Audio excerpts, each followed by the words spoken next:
one of the elements of where they want to take the world is a third world war, which they wish to involve Europe, the United States, and well, Canada, North America, and Russia and China. I was told by insiders in the 1990s in America that the plan was to lead to a conflict involving China. For this reason, in the 1800s, letters were written, and particularly one particular letter, between two high-level players in the secret society network, in which the 3 world wars were described of where they were going to go.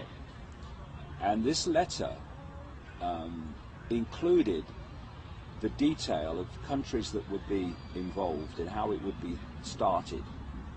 And it described the First World War, with the Germans brought into conflict with the rest of Europe and America.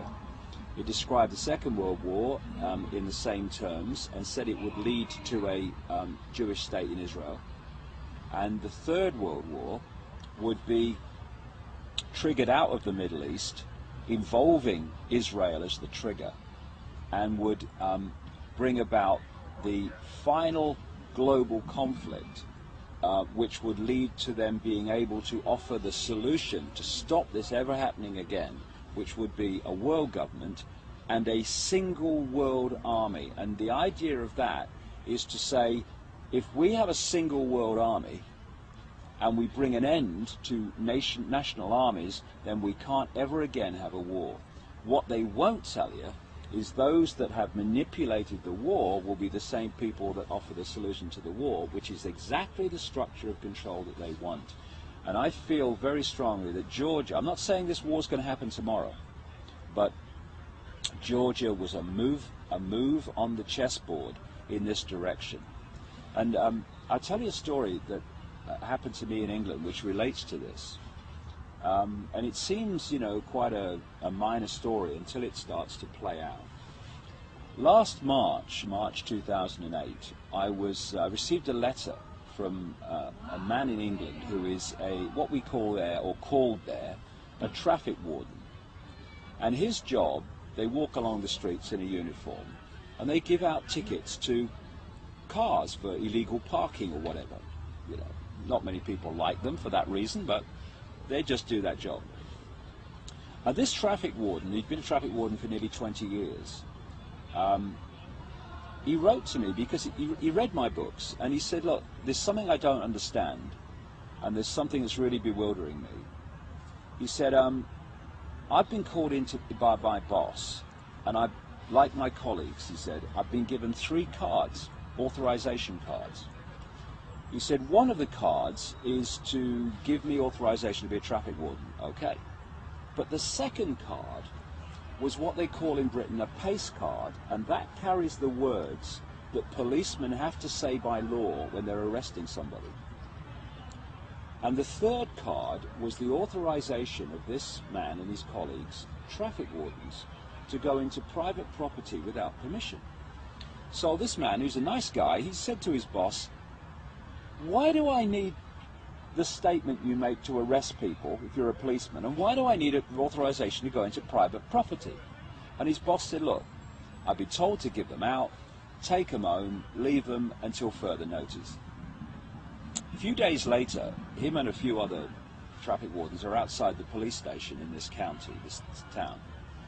And a policeman came out that this traffic warden had known a long time, I hadn't seen for a while. And the policeman came over and made the small talk, and then he pulled his friend aside. He said, I want to talk to you. And he said to him 4 or 5 times in this conversation, you must not breathe a word about this. He said, I've got the job, he said, in this county, and there's someone like me in every other county of the United Kingdom, policeman, whose job it is to organize in preparation for a coming war. He said, we're preparing for this war well in advance. And he said, what's expected by the government is that when this war starts, there will be massive civil unrest on the streets of Britain and protest. He said, so what's happening is that when that war starts and the protests start, the civil unrest they're expecting, the military and ourselves, police officers, will be focusing on dealing with the civil unrest. And you, traffic wardens, private security guards and companies, closed-circuit television operators, and all these kind of people will be brought forward to do the jobs that police officers currently do while we're dealing with a civil unrest. Well, he sent me the cards and I saw them to confirm they existed. A few days after he contacted me, the British government announced that they were going to redesignate and rename traffic wardens civil enforcement officers, and they were going to give them powers, some of the powers currently that the police have. 10 days ago, all these months later after this happened, 10 days ago, the government in Britain announced that they were introducing a new designation of authority called accredited persons. And these were security guards, private security firms, CCTV operators, etc., who were going to be given accredited person status and given powers that are currently the powers of the police. Now, why I tell this story is that everything that this police officer said was going to happen is happening or has happened. The only thing that remains is the war. And that fits with all these other different pieces of information that suggests that a major conflict is being orchestrated, which is designed to change the face of society. Because there's nothing that changes society faster than a war. And this has been going on way back. One of the examples that I put in my books is the First World War in relation to America. In the 1950s, there was an investigation by a congressional committee called the Reese Committee into what are known in America as tax-exempt foundations. These are organizations funded by the Rockefellers and the major elite families, who then pass the money out in apparently charitable ways, but it's nothing to do with charity. It's to do with funding this agenda while appearing not to be. And one of these organizations that they investigated, and there was a guy called Norman Dodds who was the main investigator, was an organization which is still going in America called the Carnegie Endowment for International Peace. What these investigators found was that this Endowment for International Peace was manipulating war.